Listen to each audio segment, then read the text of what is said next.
ក្រុមពេលបងថាខំពីគេសួរច្រើនហើយអិនបានការបងមិនដែលដឹងសោះឡើយថាអារម្មណ៍អូនយ៉ាងណារឿងតែចង់ក្បែរជីវ៉ាសុំចាំធ្វើជានឹងបងជ្រេញខំអូនណាមែនទេទឹកធ្វើមិនខ្វល់រាល់ដងពីបាក់ហាមកទេបងសុំទុំបើពេលកន្លងបងឃើញថប់នឹងអូននឹងចង់ធ្វើដើម្បីបងខ្លាំងមិនឲ្យបងឃើញបងទៀតឡើយពេលមានអូនសងខឹងថាបងនឹងលែងខ្វល់លែងមានអ្នករំខានចិនលែងមានសំឡេងអូនហើយពេលបើភ្នែកឡើងម្ដងទឹកភ្នែកក៏ហូរចង់ឆ្លើយពីបាក់នឹងណាបងអើយហត់នឹងជាយាងកាន់ពីមករឿងគួរឲ្យខន់មកវិញបងតាមយ៉ាងមិនយល់ទេសំតែនៅក្បែរលួនអង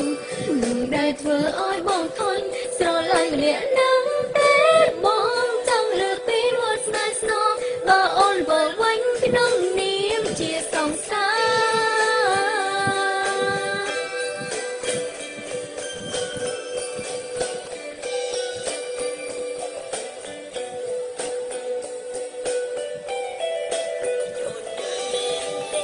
នឹងធ្វើមិនខ្វល់រាល់ដង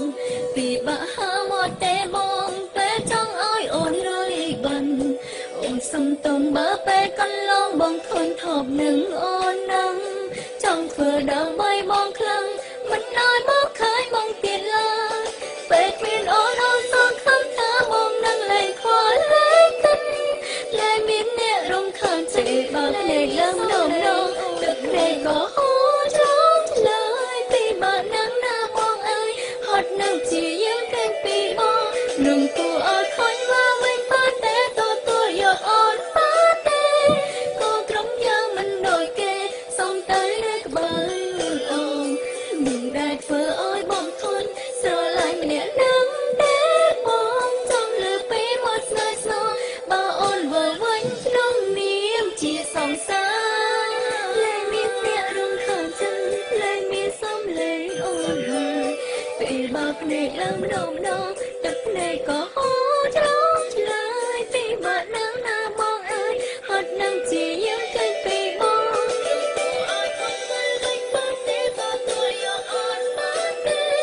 ក៏ក្រុមយ៉ាងមិនដូចគេសុំតែនៅក្បែរលួនអងនឹងដែលធ្វើឲ្យបងធន់ស្រឡាញ់ម្នាក់